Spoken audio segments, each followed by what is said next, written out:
Hi hello నమస్తే this is Suvarna welcome to Suman TV.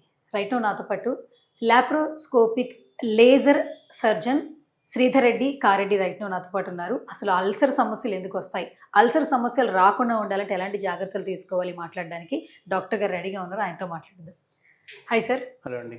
So first of all ఏంటంటే ulcer ఒకప్పుడు ఏంటంటే అల్సర్ సమస్యలు ఎందుకు వస్తాయో ఏజ్ పైబడిన వాళ్ళు చెప్తూ ఉండేవాళ్ళు.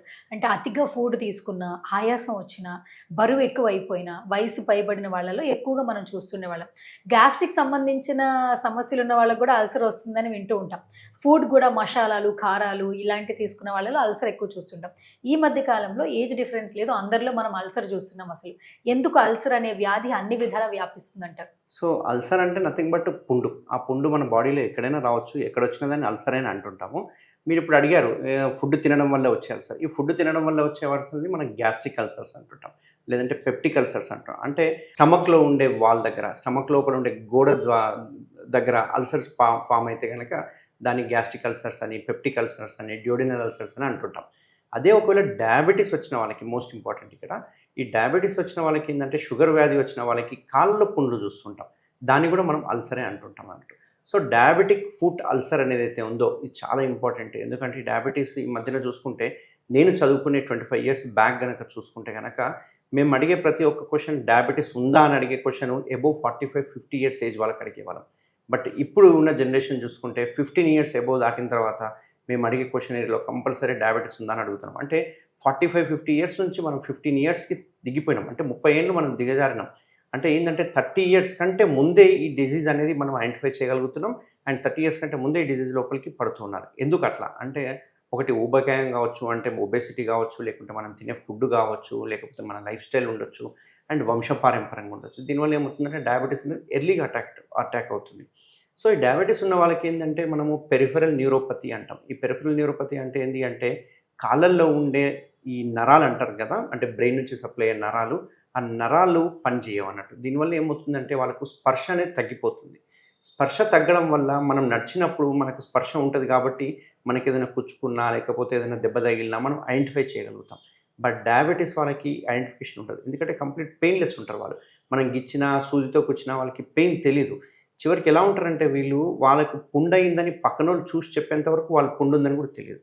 కొన్నిసార్లు రక్తం గారుతూ ఇంట్లో తిరుగుతూ ఉంటారు, రక్తం కనిపిస్తేనే వాళ్ళకి ఐడియా వస్తుంది అక్కడ దెబ్బ తగిలింది, నాకు పుండు అయ్యింది అని చెప్పేసి. సో ఈ అల్సర్స్ ఏవైతే ఉన్నాయో న్యూరోపతిక్ అల్సర్స్ అంటుంటాం అన్నట్టు. వీళ్ళు స్పర్శ ఉండదు కాబట్టి ఆ స్పర్శ లేని చోట వాళ్ళకు పుండు అయిపోయి అల్సర్గా ఫామ్ అయిపోయి అది తినేసుకుంటూ లోపలికి వెళ్ళిపోయి బోన్ వరకు ఇన్ఫెక్ట్ అవుతూ ఉంటుంది.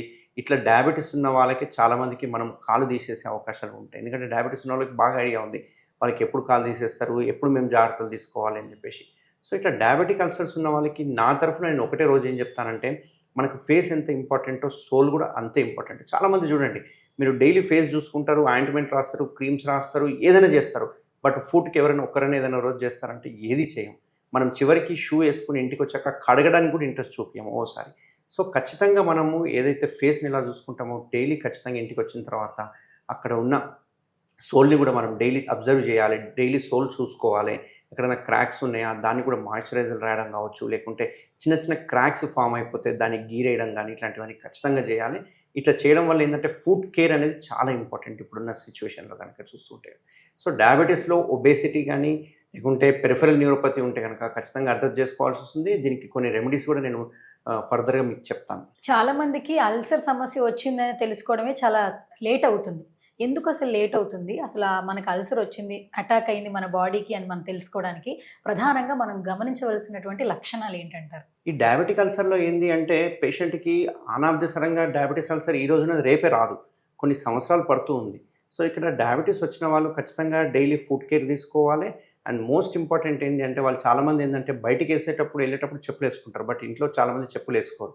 సో డయాబెటీస్ ఉన్న వాళ్ళు ఇంట్లోనే ఎక్కువసేపు ఉంటాం కాబట్టి ఇంట్లో కూడా చెప్పులు వేసుకోవడం చాలా మ్యాండేటరీ. ఈ చెప్పులు కూడా ఏదో నార్మల్ సాధారణంగా గట్టి చెప్పులు వేసుకోకూడదు, సాఫ్ట్ మెత్తటి చెప్పులు వేసుకోవాలి. అది ఎంసీఆర్ కావచ్చు, లేకపోతే ఏ రకమైన సరే చెప్పులు కానీ మెత్తటి సాఫ్ట్ సోల్ ఉండాలి. ఇట్లా సాఫ్ట్ సోల్ ఉండడం వల్ల ఏమవుతుందంటే, ఆ స్కిన్ అనేది ఏదైతే ఉందో సోల్ అనేది డైరెక్ట్ గ్రౌండ్కి హిట్ అవ్వదు. హిట్ కాకపోవడం వల్ల వాళ్ళకి ఏమవుతుందంటే అక్కడ ప్రెషర్ పాయింట్స్ అనేవి డెవలప్ కావు. చూసుకుంటే ఒకవేళ యూజువల్గా కొన్ని ప్రెషర్ పాయింట్స్ అనేవి ఉంటాయి అన్నట్టు. మనం భూమి మీద కాలు పెట్టినప్పుడు యూజువల్గా ఈ ఏరియా, కొన్నిసార్లు ఈ ఏరియా, ఈ ఫింగర్స్ ఇవి టచ్ అవుతూ ఉంటాయి అన్నట్టు. సో అందులో ఈ ఏరియా ఒకటి మనకు ఆర్చ్ అంటాం కదా, ఇట్లా ఉన్నప్పుడు ఆర్చ్ ఉంటుంది కదా, కొందరికి ఈ ఆర్చ్ కూడా ఉండదు. ఈ ఆర్చ్ లేని వాళ్ళు ఏమవుతుంది, మొత్తం ఫుట్ అంతా ఇలాగే ఉంటుంది. సో దీనివల్ల కొన్ని మల్టిపుల్ ప్రెషర్ పాయింట్స్ అనేవి ఉంటాయి. సో ఆ ప్రెషర్ పాయింట్స్ని మనము కొన్ని టెస్టుల ద్వారా, మన దగ్గర కొన్ని మిషన్స్ ఉన్నాయి, ఫుట్ స్కాన్ అని చెప్పేసి, ఆ మిషన్ ద్వారా మనం ఫస్ట్ ఏం చేస్తామంటే స్కాన్ చేస్తాం. అసలు కాళ్ళకి ప్రెషర్ ఎక్కడ పడుతుంది, ఏ ప్రెషర్ పాయింట్స్లో మనకు పుండు ఫామ్ అయ్యే అవకాశాలు ఉంటాయి అనేది ఇప్పుడు మనం ముందే కనుక్కోవచ్చు. ఇంతకుముందు ఈ టెక్నాలజీ లేకుండే. సో ఇప్పుడు ఏంది, ఆ పాయింట్స్ని కనుక మనం కాపాడగలిగినాం అనుకోండి, వాళ్ళకి ఫ్యూచర్లో పుండ్లు పడే అవకాశాలు అసలు ఉండదు. కానీ ఆ కేర్ చాలా ఇంపార్టెంట్. ఈ పుండ్లు ఏవైతే పడే ఏరియాలు ఉంటాయో దాన్ని మనం స్కానింగ్ ద్వారా తెలుసుకొని దీనికి కొన్ని సోల్స్ అని, కొన్ని చెప్పుల్స్ అని ఇస్తూ ఉంటాం.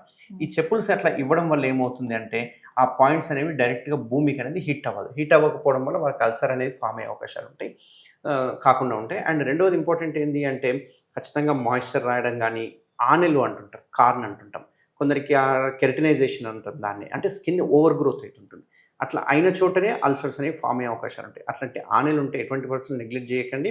ఇమీడియట్గా పోడియాట్రిస్ట్ చూపించుకోవడం వల్ల ఏమవుతుంది, ఆనెల్ని చిన్నగా ఒక మిషన్ ద్వారా చెక్ చేయడం వల్ల లోపల నుంచి స్కిన్ అనేది డెవలప్ అవుతుంది. కాబట్టి అల్సర్స్ ఫామ్ అయ్యే అవకాశాలు చాలా తక్కువగా ఉంటాయి. Right. Thank you doctor. Thank you so much. Thank you.